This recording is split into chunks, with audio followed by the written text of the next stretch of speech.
Hi everyone, welcome back. ನಾನು ನಿಮ್ಮ ಪ್ರೀತಿ ಸುರಸ. ಆತ್ಮೀಯ ವಿದ್ಯಾರ್ಥಿ ಮಿತ್ರ ಹಾಗೂ ಸ್ಪರ್ಧಾರ್ಥಿಗಳೇ, ಇವತ್ತಿನ ಈ ಒಂದು ವಿಡಿಯೋನಲ್ಲಿ ನಾವು ಇವತ್ತಿನ ಟಾಪಿಕ್ ಬಂದು ಕಂಪ್ಯೂಟರ್ ಅವೇರ್ನೆಸ್ ಅನ್ನುವಂಥದ್ದು. ಕಂಪ್ಯೂಟರ್ ಅವೇರ್ನೆಸ್ ಅನ್ನುವಂಥದ್ದು ಎಲ್ಲ ಕಾಂಪಿಟೇಟಿವ್ ಎಕ್ಸಾಮ್ಸ್ಗಳು ಹಾಗೂ ಇನ್ ಸರ್ವಿಸ್ ನಲ್ಲಿ ಇರ್ತಕ್ಕಂಥ ಎಲ್ಲರಿಗೂ ಕೂಡ ಸಾಕಷ್ಟು ಹೆಲ್ಪ್ಫುಲ್ ಆಗಿರುವಂಥದ್ದು. ಹಾಗಾಗಿ ಇವತ್ತಿನ ಟಾಪಿಕ್ ಬಂದು ಅಗೇನ್ ಕಂಪ್ಯೂಟರ್ ಅವೇರ್ನೆಸ್. ಈ ಒಂದು ಟಾಪಿಕ್ ಮೇಲೆ ನಾವು ಒಂದಷ್ಟು ಪ್ರಶ್ನೆಗಳನ್ನ ಡಿಸ್ಕಸ್ ಮಾಡೋಣ. ಈ ಎಲ್ಲ ಪ್ರಶ್ನೆಗಳು ಸಾಕಷ್ಟು ಇಂಪಾರ್ಟೆಂಟ್ ಆಗಿರುವಂತಹ ಪ್ರಶ್ನೆಗಳಾಗಿವೆ. ಹಾಗಾಗಿ ಸ್ಕಿಪ್ ಮಾಡದೆ ಕೊನೆವರೆಗೆ ನೋಡಂತ. ನಾವೀಗ ಕ್ಲಾಸ್ನ ಶುರು ಮಾಡೋಣ. ನೋಡಿ, ಮೊದಲನೆಯ ಪ್ರಶ್ನೆ ಇರ್ತಿರ್ತಕ್ಕಂಥದ್ದು, how many function keys are there in keyboard ಅನ್ನುವಂಥದ್ದು. ಕೀಬೋರ್ಡ್ ನಲ್ಲಿ ಇರ್ತಕ್ಕಂಥ ಫಂಕ್ಷನ್ ಕೀಗಳು ಎಷ್ಟು ಅನ್ನುವಂಥದ್ದು ಮೊದಲನೆಯ ಪ್ರಶ್ನೆ ಸ್ನೇಹಿತರೆ. ಈ ಒಂದು ಪ್ರಶ್ನೆಗೆ ನಾವೀಗ ಆಪ್ಷನ್ಸ್ ನೋಡೋಣ. ಆಪ್ಷನ್ ಎ ಬಂದು ಏನಿದೆ ನೋಡಿ 10, ಆಪ್ಷನ್ ಬಿ ಬಂದು 6, ಆಪ್ಷನ್ ಸಿ ಬಂದು 11, ಆಪ್ಷನ್ ಡಿ ಬಂದು 12.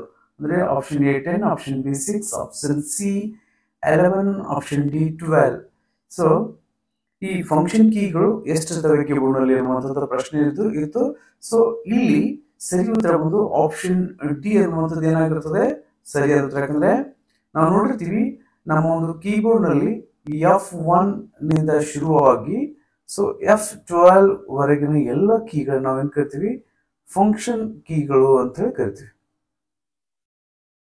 ಇದು ನಮ್ಗೆ ಗೊತ್ತಿರ್ಬೇಕು. ಇರ್ಲಿ. ಕ್ವಶನ್ ನಂಬರ್ 2ಗೆ ಮೂವ್ ಆಗೋಣ. ನೋಡಿ, ಪ್ರಶ್ನೆ ಸಂಖ್ಯೆ 2 ಈ ರೀತಿ ಇರ್ತಕ್ಕಂಥದ್ದು, ಹೂ ಡಿಸ್ಕವರ್ಡ್ ಇಂಟರ್ನೆಟ್ ಅನ್ನುವಂಥದ್ದು. ಇಂಟರ್ನೆಟ್ ಅನ್ನ ಡಿಸ್ಕವರ್ ಅಂದ್ರೆ ಇಂಟರ್ನೆಟ್ ಅನ್ನ ಕಂಡು ಹಿಡಿದವರು ಯಾರು ಅನ್ನುವಂಥದ್ದು. ಈ ಒಂದು ಪ್ರಶ್ನೆಗೆ ಇಲ್ಲಿರ್ತಕ್ಕಂಥ ಆಪ್ಷನ್ಸ್ ಗಳು ನೋಡಿ. ಆಪ್ಷನ್ ಎ ಬಂದು ಟಿಮ್ ಬರ್ನೇಸ್-ಲೀ, ಆಪ್ಷನ್ ಬಿ ಬಂದು ಟಾರಸೆಲ್ಲಿ, ಆಪ್ಷನ್ ಸಿ ಬಂದು ಸ್ಟೀವ್ ಜಾಬ್, ಆಪ್ಷನ್ ಡಿ ಬಂದು ಡಾಗ್ಲಸ್ ಏಂಜೆಲ್ ಬರ್ಟ್ ಅನ್ನುವಂಥದ್ದು. ಈ 4 ಆಪ್ಷನ್ಸ್ ಗಳನ್ನ ನಾವು ಗಮನಿಸಿದಾಗ ಇಲ್ಲಿ ಸರಿಯಾದ ಉತ್ತರ ಯಾವ್ದಾಗ್ತಂದ್ರೆ ಟೀಮ್ ಬರ್ನೇಸ್-ಲೀ ಅಂತಕ್ಕಂಥವ್ರು ಏನಪ್ಪಾ ಅಂದ್ರೆ ಇವರು ಈ ಒಂದು ಇಂಟರ್ನೆಟ್ ಅನ್ನ ಕಂಡು ಹಿಡಿದವರು ಅಂತ ನಾವು ನೋಡ್ತೀವಿ. ಟೀಮ್ ಬರ್ನೇಸ್-ಲೀ ಬಂದಾಗ ನಾವು ಈಸಿಯಾಗಿ ಏನನ್ನ ಕಂಡ್ಕೋಬೇಕು, ಇಂಟರ್ನೆಟ್ ಅನ್ನ ಕಂಡು ಹಿಡಿದವರು ಅನ್ನುವಂತ ಒಂದು ಪರಿಕಲ್ಪನೆ ನಮ್ಮ ಒಂದು ತಲೆಯಲ್ಲಿ ಮೂಡ್ಬೇಕು. ಇಲ್ಲಿ ಡಾಗ್ಲಸ್ ಏಂಜೆಲ್ ಬರ್ಟ್ ಅಂತಕ್ಕಂಥವ್ರು ಇವರು ಮೌಸ್ ಅನ್ನ ಕಂಡುಹಿಡಿತಾರೆ. ಏನನ್ನ ಮೌಸ್. ಇರ್ಲಿ. ನೆಕ್ಸ್ಟ್ ಕ್ವಶನ್ಗೆ ಹೋಗೋಣ. ಕ್ವಶನ್ ನಂಬರ್ 3 ನಿಮ್ಮ ಒಂದು ಸ್ಕ್ರೀನ್ ಮೇಲೆ ಇರ್ತಿರ್ಲಿದೆ ನೋಡಿ. Which generation of computer used CD-ROM for the first time ಅನ್ನುವಂಥದ್ದು. ಯಾವ ಜನರೇಷನ್ ಕಂಪ್ಯೂಟರ್ ನಲ್ಲಿ ಮೊದಲ ಬಾರಿಗೆ CD-ROM ಅನ್ನ ಬಳಸಲಾಯಿತು ಅನ್ನುವಂಥದ್ದು ಇರತಕ್ಕಂಥ ಪ್ರಶ್ನೆ. ಇದಕ್ಕೆ ಆಪ್ಷನ್ಸ್ ಬಂದು ಆಪ್ಷನ್ ಎ ಬಂದು ಫಸ್ಟ್ ಜನರೇಷನ್, ಆಪ್ಷನ್ ಬಿ ಬಂದು ಸೆಕೆಂಡ್ ಜನರೇಷನ್, ಆಪ್ಷನ್ ಸಿ ಬಂದು ಥರ್ಡ್ ಜನರೇಷನ್, ಆಪ್ಷನ್ ಡಿ ಬಂದು ಫಿಫ್ತ್ ಜನರೇಷನ್. ಈ 4 ಆಪ್ಷನ್ಸ್ ಗಳನ್ನ ಗಮನಿಸಿದಾಗ ನಮಗೆ ಸರಿಯಾದ ಉತ್ತರ ಯಾವ್ದಾಗ್ತಂದ್ರೆ ಆಪ್ಷನ್ ಡಿ ಅನ್ನುವಂಥದ್ದು ಫಿಫ್ತ್ ಜನರೇಷನ್. ಫಿಫ್ತ್ ಜನರೇಷನ್ ನಲ್ಲಿ ನಾವು ಮೊದಲ ಬಾರಿಗೆ CD-ROM ಅನ್ನ CD-ROM ಅನ್ನುವಂಥದ್ದು ಬಳಕೆ ಆಗೋದನ್ನ ನಾವು ನೋಡ್ತೀವಿ. ಇವುಗಳ ಫುಲ್ ಫಾರ್ಮ್ ಕೂಡ ನಮ್ಗೆ ಗೊತ್ತಿರಬೇಕು. CD ಅಂದ್ರೆ ಕಾಂಪ್ಯಾಕ್ಟ್ ಡಿಸ್ಕ್ ಅಂತ ಹೇಳ್ತೀವಿ, ಹಾಗೆ ರೋಮ್ ಅಂದ್ರೆ ರೀಡ್ ಓನ್ಲಿ ಮೆಮೊರಿ ಅಂತ ನಾವು ಹೇಳ್ತೀವಿ. ಯಾವ ಎಕ್ಸಾಮ್ ನಲ್ಲಿ ಯಾವ ರೀತಿ ಪ್ರಶ್ನೆಗಳು ರೈಸ್ ಆಗ್ತವೆ ಅಂತ ನಮ್ಗೆ ಅಷ್ಟೊಂದು ಐಡಿಯಾ ಇಲ್ಲದೆ ಹೋದ್ರೆ ಕಷ್ಟ ಆಗುತ್ತೆ. ಹಾಗಾಗಿ ನಮ್ಗೆ ಎಲ್ಲ ರೀತಿಯ ಪ್ರಶ್ನೆಗಳು ಬಂದಾಗ ಅದನ್ನು ಉತ್ತರಿಸುವಂತಹ ಒಂದು ಕೆಪಾಸಿಟಿಯನ್ನು ನಾವು ಬಿಲ್ಡ್ ಮಾಡ್ಕೊಡ್ಬೇಕು. ಆ ಒಂದು ಕೆಪಾಸಿಟಿಯನ್ನ ಬಿಲ್ಡ್ ಮಾಡ್ಬೇಕಾದ್ರೆ ಈ ರೀತಿಯಾಗಿ ನಾವು ಸಮಯಕ್ಕನುಸಾರವಾಗಿ ಸಂದರ್ಭಕ್ಕನುಸಾರವಾಗಿ ಈ ರೀತಿ ಬೇರೆ ಬೇರೆ ಒಂದು ಆನ್ಸರ್ಸ್ ಗಳನ್ನು ಕೂಡ ನಾವು ಒಂದೇ ಕ್ವಶನ್ ಅಲ್ಲಿ ಕಂಡುಕೊಳ್ಬಹುದು. ಐ ಹೋಪ್ ಇದು ಅರ್ಥ ಆಗಿದೆ ಅಂತ ನಾನು ಭಾವಿಸ್ತೇನೆ.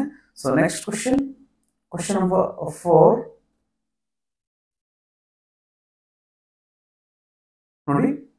What is on another name of personal computer ಅನ್ನುವಂಥದ್ದು. ಪರ್ಸನಲ್ ಕಂಪ್ಯೂಟರ್ನ ಇನ್ನೊಂದು ಹೆಸರು ಅನ್ನುವಂಥದ್ದು. ನೋಡಿ, ಪರ್ಸನಲ್ ಕಂಪ್ಯೂಟರ್ ಇನ್ನೊಂದು ಹೆಸರು ನಾವು ಯಾವುದರಿಂದ ಕರಿತೇವೆ ಅನ್ನುವಂಥದ್ದು. ಆಪ್ಷನ್ ಎ ಬಂದು ಇಂಡಿವಿಜುವಲ್ ಕಂಪ್ಯೂಟರ್, ಆಪ್ಷನ್ ಬಿ ಬಂದು ಮೈಕ್ರೋ ಕಂಪ್ಯೂಟರ್, ಆಪ್ಷನ್ ಸಿ ಬಂದು ಪ್ರೈವೇಟ್ ಕಂಪ್ಯೂಟರ್, ಆಪ್ಷನ್ ಡಿ ಬಂದು none of the above is correct ಅನ್ನುವಂಥದ್ದು. ಸೊ ಈ 4 ಆಪ್ಷನ್ಸ್ಗಳಲ್ಲಿ ನಮಗೆ ಸಾಕಷ್ಟು ಗೊಂದಲ ಅಂದ್ರೆ ಸಾಕಷ್ಟು ಕನ್ಫ್ಯೂಷನ್ ಕ್ರಿಯೇಟ್ ಮಾಡುವಂತಹ ಆಪ್ಷನ್ಸ್ಗಳಾಗಿವೆ. ಯಾಕಂದ್ರೆ ಪರ್ಸನಲ್ ಕಂಪ್ಯೂಟರ್ ಅಂದ್ರೆ ನಾವಿದು ವೈಯಕ್ತಿಕ ಕಂಪ್ಯೂಟರ್ ಅಂತ ಹೇಳಿ ನಾವು ಸಹಜವಾಗಿ ಅರ್ಥ ಮಾಡ್ಕೋತೀವಿ. ಸೊ ಇದನ್ನ ನಾವು ಶಬ್ದಶಃ ಅರ್ಥ ಮಾಡ್ಕೊಂಡ್ರೆ ನಮ್ಗೆ ಇಂಡಿವಿಜುವಲ್ ಅನ್ನುವಂಥದ್ದು ಸರಿ ಉತ್ತರ ಅಂತ ಅನಿಸ್ಬಹುದು. ಸೊ ಇಲ್ಲಿ ಸರಿ ಉತ್ತರ ಆಗಿರುವಂಥದ್ದು ಯಾವ್ದಪ್ಪ ಅಂದ್ರೆ ಮೈಕ್ರೋ ಕಂಪ್ಯೂಟರ್ ಅನ್ನುವಂಥದ್ದು ಏನಾಗ್ತದೆ ಇಲ್ಲಿ ಕರೆಕ್ಟ್ ಆನ್ಸರ್ ಅಂದ್ರೆ ಸರಿ ಉತ್ತರ ಆಗ್ತದೆ. ಸೊ ಪ್ರೈವೇಟ್ ಕಂಪ್ಯೂಟರ್ ಆಗೋದಿಲ್ಲ. ಸೊ ಹಾಗೇನೆ ನನ್ ಆಫ್ ದ ಅಬೋ ಅಂತೂ ಖಂಡಿತ ಇಲ್ಲ, ಯಾಕಂದ್ರೆ ಇಲ್ಲಿ ಉತ್ತರ ಇರುವಂಥದ್ದು. So next question. ಸೊ ನೋಡಿ ಪ್ರಶ್ನೆ ಸಂಖ್ಯೆ 5, question number 5, which is the most common type of computer ಅನ್ನುವಂಥದ್ದು. Which is the most common type of computer. So ಸಾಮಾನ್ಯವಾಗಿ ನಾವು ಕಂಪ್ಯೂಟರ್ನ ನೋಡ್ತೇವೆ. ಸೊ ಅವುಗಳಲ್ಲಿ ಅತಿ ಹೆಚ್ಚು ಕಾಮನ್ ಅನ್ನಿಸುವಂಥದ್ದು ಯಾವುದು ಅನ್ನುವಂಥದ್ದು. ಸೊ ಇಲ್ಲಿರ್ತಕ್ಕಂಥ ಆಪ್ಷನ್ಸ್ಗಳು ನೋಡಿ. ಆಪ್ಷನ್ ಎ ಬಂದು ಡೆಸ್ಕ್ಟಾಪ್, ಸೊ ಆಪ್ಷನ್ ಬಿ ಬಂದು ನೋಟ್ಬುಕ್, ಆಪ್ಷನ್ ಸಿ ಬಂದು ಸರ್ವರ್, ಆಪ್ಷನ್ ಡಿ ಬಂದು ಲ್ಯಾಪ್ಟಾಪ್. ಸೊ ಈ 4ರಲ್ಲಿ ಕಾಮನ್ ಆಗಿ ನಾವು ಬಳಸ್ತಕ್ಕಂಥ ಅಂದ್ರೆ ಕಾಮನ್ ಆಗಿ ನಾವು ಕರಿತಕ್ಕಂಥದ್ದು ಯಾವುದಪ್ಪ ಅಂದ್ರೆ ಹೆಚ್ಚು ಕಾಮನ್ ಟೈಪ್ ಆಫ್ ಕಂಪ್ಯೂಟರ್ ಯಾವುದಪ್ಪ ಅಂದ್ರೆ ಅದು ಡೆಸ್ಕ್ಟಾಪ್ ಅನ್ನುವಂಥದ್ದು ಇಲ್ಲಿ ಅತಿ ಹೆಚ್ಚು ಕಾಮನ್ ಆಗಿರುವಂಥದ್ದು. ಸೊ ಇದು ತಮ್ಗೆ ಅರ್ಥ ಆಗಿದೆ ನಾನು ಭಾವಿಸ್ತೇನೆ. So next question, question number 6 ಈ ರೀತಿ ಇರಲಿದೆ ನೋಡಿ. Which is the newest development of full featured portable computer ಅನ್ನುವಂಥದ್ದು. ಸೊ ಇಲ್ಲಿ ಯಾವ ಕಂಪ್ಯೂಟರ್ನ ಡೆವಲಪ್ಮೆಂಟ್ ಮಾಡಲಾಗಿದೆ, ನ್ಯೂವೆಸ್ಟ್ ಅಂದ್ರೆ ಹೊಸದಾಗಿ ಡೆವಲಪ್ಮೆಂಟ್ ಮಾಡಲಾಗಿದೆ. ಯಾವ ರೀತಿ ಅಂದ್ರೆ ಫುಲ್ಲಿ ಫೀಚರ್ಡ್ ಮತ್ತೆ ಪೋರ್ಟೇಬಲ್. ಪೋರ್ಟೇಬಲ್ ಅಂದ್ರೆ ಒಂದು ಸ್ಥಳದಿಂದ ಇನ್ನೊಂದು ಸ್ಥಳಕ್ಕೆ ಸಹಜವಾಗಿ ನಾವು ಅದನ್ನ ತೆಗೆದುಕೊಂಡು ಹೋಗ್ಬೋದು. ಫುಲ್ಲಿ ಫೀಚರ್ಡ್ ಸಾಕಷ್ಟು ಫೀಚರ್ಸ್ ಗಳನ್ನ ಅಳವಡಿಕೆ ಮಾಡಲಾಗಿದೆ. ಅದು ಯಾವ ಹೊಸದಾಗಿ ಅಭಿವೃದ್ಧಿ ಪಡಿಸಲಾಗಿದೆ ಅನ್ನುವಂಥದ್ದು. ಹೊಸದಾಗಿ ಅಭಿವೃದ್ಧಿ ಪಡಿಸಲಾದ ಮತ್ತು ಎಲ್ಲ ರೀತಿಯ ಒಂದು ಫೀಚರ್ಸ್ ಗಳನ್ನ ಒಳಗೊಂಡಂತಹ ಮತ್ತೆ ಒಂದು ಸ್ಥಳದಿಂದ ಇನ್ನೊಂದು ಸ್ಥಳಕ್ಕೆ ಸಹಜವಾಗಿ ನಾವು ಕೊಂಡೊಯ್ಯಬಹುದಾದಂತಹ ಕಂಪ್ಯೂಟರ್ ಯಾವುದು ಅನ್ನುವಂಥದ್ದು. ಸೊ ಆಪ್ಷನ್ ನೋಡಿ. ಆಪ್ಷನ್ ಎ ಬಂದು ಇಲ್ಲಿ ನೋಟ್ಬುಕ್ PC, ಆಪ್ಷನ್ ಬಿ ಬಂದು ಹ್ಯಾಂಡಲ್ಡ್ PC, ಆಪ್ಷನ್ ಸಿ ಬಂದು ಟ್ಯಾಬ್ಲೆಟ್ PC, ಆಪ್ಷನ್ ಡಿ ಬಂದು ವರ್ಕ್ ಸ್ಟೇಷನ್ ಅನ್ನುವಂಥದ್ದು. ಸೊ ಈ 4 ಆಪ್ಷನ್ಸ್ ಗಳನ್ನ ನಾವು ಗಮನಿಸಿದಾಗ ನಮ್ಗೆ ಇಲ್ಲಿ ಸರಿ ಉತ್ತರ ಯಾವ್ದು ಅನಿಸ್ತಂದ್ರೆ ಆಪ್ಷನ್ ಸಿ ಅಲ್ಲಿರ್ತಕ್ಕಂತಹ ಯಾವುದು ಟ್ಯಾಬ್ಲೆಟ್ PC. ಸೊ ಇವತ್ತು ತಾವು ನೋಡ್ತಿರ್ತೀರಿ ಸಾಮಾನ್ಯವಾಗಿ ನಾವು ಟ್ಯಾಬ್ಲೆಟ್ ಅನ್ನ ಒಂದು ಸ್ಥಳದಿಂದ ಇನ್ನೊಂದು ಸ್ಥಳಕ್ಕೆ ಸಹಜವಾಗಿ ಕೊಂಡೊಯ್ಯಬಹುದು. ಹಾಗೆಯೇ ಈ PC ಯಲ್ಲಿ ಯಾವ ಫೆಸಿಲಿಟೀಸ್ ಇರ್ತವೆ, ಸೊ ಎಲ್ಲ ಫೆಸಿಲಿಟೀಸ್ ಗಳನ್ನ ನಾವು ಇವತ್ತು ಟ್ಯಾಬ್ಲೆಟ್ ಗಳಲ್ಲಿ ಕಾಣ್ತಿದೀವಿ. ಸೊ ಹಾಗಾಗಿ ಇದೇನಪ್ಪಾ ಅಂದ್ರೆ ಪೋರ್ಟೇಬಲ್ ಹೌದು, ಫುಲ್ಲಿ ಫೀಚರ್ಡ್ ಹೌದು, ಹಾಗೇನೆ ಡೆವಲಪ್ಮೆಂಟ್ ಕೂಡ ಸಾಕಷ್ಟು ಇದರಲ್ಲಿ ನಾವು ನೋಡ್ತಾ ಇದ್ದೀವಿ. ಸೊ ಇರಲಿ. ಸೊ ನೆಕ್ಸ್ಟ್ ಕ್ವೆಶ್ಚನ್ ಹೋಗೋಣ. ಸೊ ನೋಡಿ ಕ್ವೆಶ್ಚನ್ ನಂಬರ್ 7 ಈ ರೀತಿ ಇದೆ. which is the computer with special equipment. So ಇದು ಕೂಡ ಸಾಕಷ್ಟು ಇಂಪಾರ್ಟೆಂಟ್ ಆಗಿರುವಂಥದ್ದು ನೋಡಿ. ಸ್ಪೆಷಲ್ ಇಕ್ವಿಪ್ಮೆಂಟ್, ಯಾವ equipment special, and software that used for networking. So this is also very much important. So ಇಲ್ಲಿ ಒಂದು ಕಂಪ್ಯೂಟರ್ ಇದೆ. ಸೊ ಆ ಕಂಪ್ಯೂಟರ್ ನಾವು ಸ್ಪೆಷಲ್ ಇಕ್ವಿಪ್ಮೆಂಟ್ ಅಂದ್ರೆ ವಿಶೇಷವಾದ ಉಪಕರಣಗಳಿಂದ ಅದನ್ನ ಅಭಿವೃದ್ಧಿಪಡಿಸಲಾಗಿದೆ. ಜೊತೆಗೆ software that use for networking. So ಆ ಸಾಫ್ಟ್ವೇರ್ ನಾವು ಯಾವ್ದಕ್ಕೋಸ್ಕರ ಬಳಸ್ತೀವಪ್ಪ ಅಂದ್ರೆ ನೆಟ್ವರ್ಕಿಂಗ್ ಗೋಸ್ಕರ, ಅಂದ್ರೆ ಜಾಲವಾಗಿ ಬಳಸ್ತೇವೆ ಅನ್ನುವಂಥದ್ದು. ಸೊ ಅಂತಹ ಕಂಪ್ಯೂಟರ್ ಯಾವುದು ಅನ್ನುವಂಥದ್ದು ಇಲ್ಲಿರ್ತಕ್ಕಂತಹ ಈಗ ಪ್ರಶ್ನೆ. ಸೊ ಆಪ್ಷನ್ ನೋಡೋಣ. ಆಪ್ಷನ್ ಎ ಬಂದು ಸೂಪರ್ ಕಂಪ್ಯೂಟರ್, ಆಪ್ಷನ್ ಬಿ ಬಂದು main frame computer, option C ಬಂದು ವರ್ಕ್ ಸ್ಟೇಷನ್, ಆಪ್ಷನ್ ಡಿ ಬಂದು ನೆಟ್ವರ್ಕ್ ಸರ್ವರ್ ಅನ್ನುವಂಥದ್ದು. ಸೊ ಆಪ್ಷನ್ ಡಿ ಇರ್ತಕ್ಕಂಥ ನೆಟ್ವರ್ಕ್ ಸರ್ವರ್ ಅನ್ನುವಂಥದ್ದು ಏನಾಗ್ತದೆ ಇಲ್ಲಿ ಕರೆಕ್ಟ್ ಆನ್ಸರ್ ಆಗ್ತದೆ. ಸೊ ಏನಪ್ಪಾ ಅಂದ್ರೆ ಇಲ್ಲಿ ನೋಡಿ ಒಳಗಡೆ ಕೊಟ್ಟಿದ್ದಾರೆ, ಕ್ವಶನ್ ಅಲ್ಲೇ ಕೆಲವೊಂದು ಸತಿ ಉತ್ತರ ಇರುತ್ತೆ. ಸೊ ನಾವು ನಿಧಾನವಾಗಿ ಯೋಚಿಸಿ ಅದನ್ನ ಅರ್ಥ ಮಾಡ್ಕೋಬೇಕು ಪ್ರಶ್ನೆ. ಮೋಸ್ಟ್ ಆಫ್ ದ ಟೈಮ್ ಏನಾಗಿರ್ತಂದ್ರೆ ಒಂದು ಎಕ್ಸಾಮ್ ಅಲ್ಲಿ ಮಿನಿಮಮ್ 1 ಅಥವಾ 2 ಪ್ರಶ್ನೆಗೆ ಉತ್ತರ ಕ್ವಶನ್ ಅಲ್ಲಿ ಇರುತ್ತೆ. ಸೊ ಅದನ್ನ ಫೈಂಡ್ ಔಟ್ ಮಾಡುವಂತ ಒಂದು ಚಾಕಚಕ್ಯತೆಯನ್ನು ನಾವು ಬೆಳೆಸ್ಕೋಬೇಕಾಗ್ತದೆ.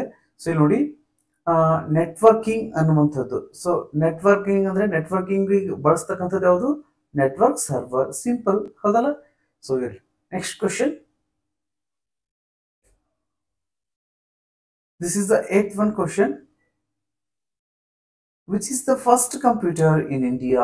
So ಭಾರತದಲ್ಲಿ ಮೊಟ್ಟ ಮೊದಲಿಗೆ ಬಂದಂತಹ ಕಂಪ್ಯೂಟರ್ ಅಂದ್ರೆ ಭಾರತ ಕಂಡುಕೊಂಡಂತ ಮೊದಲ ಕಂಪ್ಯೂಟರ್ ಯಾವುದು ಅನ್ನುವಂಥದ್ದು. ಸೊ ಆಪ್ಷನ್ ನೋಡೋಣ. ಆಪ್ಷನ್ ಎ ಬಂದು NIAC, ಆಪ್ಷನ್ ಬಿ ಬಂದು HEC 2M, ಆಪ್ಷನ್ ಸಿ ಬಂದು ಹಾರ್ವೆಲ್ ಕ್ಯಾಡೆಟ್, ಆಪ್ಷನ್ ಡಿ ಬಂದು ಪರಂ. ಸೊ ಈ 4 ಆಪ್ಷನ್ಸ್ ಗಳನ್ನ ಗಮನಿಸಿದಾಗ ಇದು NIAC ಏನು ಗೊತ್ತಾ? ಪ್ರಪಂಚದ ಫಸ್ಟ್ ಕಂಪ್ಯೂಟರ್. ಇದು ಯಾವ ಕಂಪ್ಯೂಟರ್? ವರ್ಲ್ಡ್ಸ್ ಫಸ್ಟ್ ಕಂಪ್ಯೂಟರ್ ಅನ್ಸ್ಕೊಳ್ತದೆ. ಸೊ ಇದು ಫಸ್ಟ್ ಜನರೇಷನ್ ಅಲ್ಲಿ ಇತ್ತು. ಸೊ ನೆಕ್ಸ್ಟ್ ಇದು ಈ ಸರಿ ಉತ್ತರ ಯಾವ್ದಪ್ಪ ಸ್ನೇಹಿತರಲ್ಲಿ? ಆಪ್ಷನ್ ಬಿ ಅಲ್ಲಿ ಇರ್ತಕ್ಕಂಥ HEC-2M ಅನ್ನುವಂಥದ್ದು ಇದು ಏನಪ್ಪಾ ಅಂದ್ರೆ ಭಾರತದಲ್ಲಿ ಬಂದಂತ ಮೊದಲ ಕಂಪ್ಯೂಟರ್ ಆಗಿತ್ತು. ಸೊ ಈ ಪರಮ್ ಅನ್ನುವಂಥದ್ದು ಭಾರತದ ಒಂದು ರೀತಿ ಸೂಪರ್ ಕಂಪ್ಯೂಟರ್ ಅಂತ ಹೇಳ್ತೀವಿ ನಾವು. ಪರಮ ನಾವು ಏನ್ ಕರಿತೀವಪ್ಪ ಅಂದ್ರೆ ಭಾರತ ಸೂಪರ್ ಕಂಪ್ಯೂಟರ್ನಷ್ಟೇ ವೇಗವಾಗಿರ್ತಕ್ಕಂಥದ್ದು ಅಂತ ನಾವು ನೋಡ್ತೀವಿ. ಸೊ ಇರಲಿ.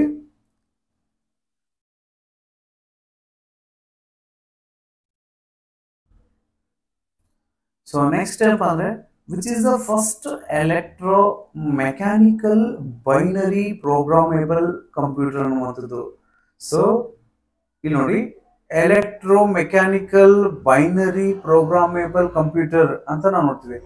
ಸೊ ಇಲ್ಲಿ ಯಾವ ಕಂಪ್ಯೂಟರ್ ಈ ಒಂದು ಎಲೆಕ್ಟ್ರಾನಿಕ್ಸ್ ನಿಂದ ಒಳಗೊಂಡಿದ್ದು ಮತ್ತೆ ಅದು ಬೈನರಿ ಪ್ರೋಗ್ರಾಮೇಬಲ್ ಕಂಪ್ಯೂಟರ್ ಆಗಿತ್ತು ಅಂತ ಹೇಳ್ತಾರೆ. ಸೊ ಬೈನರಿ ಅನ್ನುವಂಥದ್ದು 2 ಡಿಜಿಟ್ ನಿಂದ 0 ಮತ್ತು 1 ನಿಂದ ಒಳಗೊಂಡಿರುವಂಥದ್ದು. ಸೊ ಇದು ತಮ್ಮೆಲ್ಲರಿಗೂ ಗೊತ್ತಿರತಕ್ಕಂಥದ್ದು. ಸೊ ಇಲ್ಲಿ ನೋಡಿ ಸರಿ ಉತ್ತರ ಯಾವ್ದು ಅನ್ನುವಂಥದ್ದು ನಾವು ನೋಡೋಣ ಕ್ವಿಕ್ ಆಗಿ. ಸೊ ಇಲ್ಲಿ ಆಪ್ಷನ್ ಎ ಬಂದು Z1, ಆಪ್ಷನ್ ಬಿ ಬಂದು ಇಂಟೆಲ್ 8084, ಆಪ್ಷನ್ ಸಿ ಬಂದು IBM 007, ಆಪ್ಷನ್ ಡಿ ಬಂದು ಇಂಟೆಲ್ 8000 ಅಂತ ನೋಡ್ತೀವಿ. ಸೊ ಇಲ್ಲಿ ಸರಿ ಉತ್ತರ ಬಂದು ಆಪ್ಷನ್ ಎ ಇರ್ತಕ್ಕಂಥ Z1 ಅನ್ನುವಂಥದ್ದು ಏನಾಗ್ತದೆ? ಕರೆಕ್ಟ್ ಆನ್ಸರ್ ಆಗುವಂಥದ್ದು. ಸೊ ಐ ಹೋಪ್ ಇದು ಕೂಡ ತಮ್ಗೆ ಅರ್ಥ ಆಗಿದೆ ಅಂತ ಭಾವಿಸ್ತೇನೆ. So next question, and this is the last question of this session. ನೋಡಿ, which is the most powerful and physically largest computer ಅಂತ ನೋಡ್ತೀವಿ. ಸೊ ಯಾವ ಕಂಪ್ಯೂಟರ್ ಏನಾಗಿದೆ ಅಂದ್ರೆ ದ ಮೋಸ್ಟ್ ಪವರ್ಫುಲ್ ಆಗಿದೆ, ಹಾಗೇನೆ ಫಿಸಿಕಲಿ ಲಾರ್ಜೆಸ್ಟ್ ಕಂಪ್ಯೂಟರ್ ಅಂದ್ರೆ ದೈಹಿಕವಾಗಿ ಗಾತ್ರದಲ್ಲಿ ದೊಡ್ಡದಾಗಿದ್ದು ಮತ್ತೆ ಅದು ಏನಾಗಿದೆ ಅಂದ್ರೆ ಪವರ್ಫುಲ್, ಸಾಕಷ್ಟು ಎಫೆಕ್ಟಿವ್ ಆಗಿರುವಂತಹ ಕಂಪ್ಯೂಟರ್ ಅಂತ ನಾವು ನೋಡ್ಬೋದಾಗಿದೆ ಅದಲ್ಲ. ಸೊ ಆ ರೀತಿಯ ಕಂಪ್ಯೂಟರ್ ಯಾವುದು ಅನ್ನುವಂತಹ ಪ್ರಶ್ನೆಯಲ್ಲಿ ಇರ್ತಕ್ಕಂಥದ್ದು.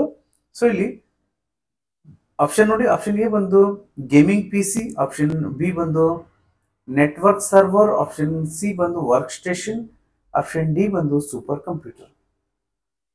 ಸೊ ಈ 4 ಆಪ್ಷನ್ಸ್ ಗಳನ್ನ ಗಮನಿಸಿದಾಗ ನಮ್ಗೆ ಇಲ್ಲಿ ನೆಟ್ವರ್ಕ್ ಅನ್ನುವಂಥ ಸ್ವಲ್ಪ ಕನ್ಫ್ಯೂಸ್ ಮಾಡ್ತದೆ, ಆದ್ರೆ ಅದಲ್ಲ. ಸೊ ಇಲ್ಲಿ ಸರಿ ಉತ್ತರ ಯಾವ್ದಪ್ಪ ಅಂದ್ರೆ ಸೂಪರ್ ಕಂಪ್ಯೂಟರ್ ಅನ್ನುವಂಥದ್ದು ಏನಾಗ್ತದೆ ಸರಿಯಾದ ಉತ್ತರ ಆಗ್ತದೆ. ಸೊ ಇದು ಅತ್ಯಂತ ವೇಗವಾಗಿ ತ್ವರಿತವಾಗಿ ಕೆಲಸ ಮಾಡುವಂತಹ ಒಂದು ಕಂಪ್ಯೂಟರ್ ಆಗಿದೆ, ಜೊತೆಗೆ ಗಾತ್ರದಲ್ಲಿ ಕೂಡ ಸಾಕಷ್ಟು ದೊಡ್ಡದಾಗಿರ್ತಕ್ಕಂಥದ್ದು ಮತ್ತು ಸಾಕಷ್ಟು ದುಬಾರಿಮಯವಾಗಿರುವಂತಹ ಕಂಪ್ಯೂಟರ್ ಇದು ಆಗಿರುವಂಥದ್ದು. ಸೊ ಇದು ಅತ್ಯಂತ ಸಂಕೀರ್ಣಮಯವಾದಂತಹ ಕ್ಯಾಲ್ಕುಲೇಷನ್ಗಳನ್ನ ಹಾಗೇನೆ ಸಾಕಷ್ಟು ಆವಿಷ್ಕಾರಗಳನ್ನ ಮಾಡಿ ಕೂಡ ಈ ಒಂದು ಕಂಪ್ಯೂಟರ್ನ ಬಳಸ್ತಾರೆ. ಸೊ ಇದನ್ನ ಫೈಂಡ್ ಔಟ್ ಮಾಡಿದವರು USA ನವರು ಅಂತ ನಾವು ನೋಡ್ತೀವಿ, ಯುನೈಟೆಡ್ ಸ್ಟೇಟ್ಸ್ ಆಫ್ ಅಮೆರಿಕಾ ಅನ್ನುವಂಥದ್ದು. ಸೊ ಇವತ್ತಿನ ಈ ಸೆಷನ್ ಅಲ್ಲಿ ನಾವು ತಂದಂತಹ ಎಲ್ಲ 10 ಪ್ರಶ್ನೆಗಳು ಅಂದ್ರೆ ಫುಲ್ಲಿ 10 ಕ್ವಶನ್ಸ್ ಸಾಕಷ್ಟು ನಮಗೆ ಹೆಲ್ಪ್ಫುಲ್ ಆಗಿತ್ತು ಅಂತ ನಾನು ಭಾವಿಸ್ತೇನೆ.